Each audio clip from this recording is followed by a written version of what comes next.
peu de communautés d'agglos qui ont fait 400 km de fibre optique. Alors que normalement, ce n'est pas du tout notre rôle, c'est le rôle des opérateurs téléphoniques. Sauf que nous, on l'a fait par avance sur nos zones industrielles parce que les zones industrielles, elles voulaient être connectées. Donc là, on a fait un gros effort. Le pont, ça a été un effort très important. Là, on a refait toutes nos stations d'épuration, c'est-à-dire 15 stations d'épuration refaites. Depuis le début, on a fait. Ça a été si on additionne, je pense que c'est la principale dépense. Donc c'est des choses qui, le public, qu'on fasse une station d'épuration, qu'elle marche ou qu'elle ne marche pas, c'est pas vraiment leur problème en fait. Donc c'est des choses qui sont comme ça. L'école de musique, on l'a prise, elle existait. Donc les gens, il y a des gens qui ne savent même pas que c'est la communauté qui s'en occupe. Donc le problème de la communauté, c'est qu'elle est très peu connue. Moi, je ne suis plus rien en matière communale. On m'appelle encore monsieur le maire. On ne me dit jamais président. Alors que le maire, je ne suis plus maire. Et président, je l'étais pendant 15 ans. Mais les gens, la communauté, ça ne les touche pas. Parce que et je pense qu'ils ont raison, le maire est l'échelon de proximité idéal. Et les communautés, c'est un peu plus flou pour les gens. Donc voilà, moi j'ai fait le job, mais je suis très heureux, très content de m'arrêter. Le problème que nous avons eu quand la communauté a été créée, immédiatement on a eu les recettes de l'économie.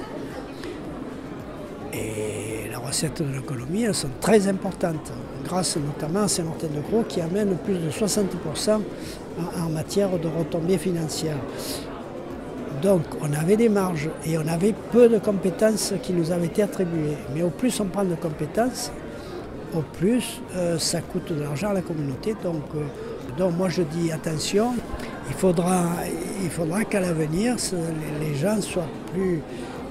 En fait, qu'on ne nous fasse pas faire n'importe quoi. Parce que jusqu'à maintenant, je ne veux pas dire qu'on a fait n'importe quoi, mais on a essayé d'aider le maximum les villes qui en avaient le plus besoin, notamment Arles. Contrairement à ce que certains disent, ça a été l'une des communes qui a été le plus aidée. Et c'était normal, c'était la plus grande, c'était celle qui avait le plus de secteurs en difficulté. Donc la solidarité a joué à fond. Mais à l'avenir, il faudra qu'on reste que sur nos compétences. Et pas sur d'autres. Donc voilà. Et oui, on a fait. Je prends par exemple le pont d'Arles, le pont qu'on a fait, qui a été fait pour qu'on puisse rejoindre la zone portuaire d'Arles. C'est une grosse dépense qui a coûté plus de 9 millions d'euros.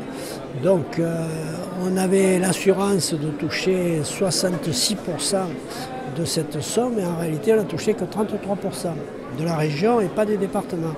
Donc ça a été des dépenses supplémentaires que la communauté a dû prendre complètement, des emprunts nouveaux, et finalement on finit par avoir une dette qui est pas trop préoccupante, mais on commence à avoir une dette. On a été obligé aussi de garantir des emprunts pour les logements HLM, alors que normalement ce n'est pas notre vocation.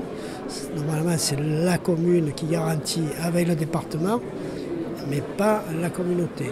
Alors ça doit être réglé à l'avenir, parce que je ne sais pas vraiment si c'est notre rôle, mais bon, c'était principalement pour la SAMPA qui est donc une SEM arlésienne, et donc je me suis cru obligé de devoir le faire.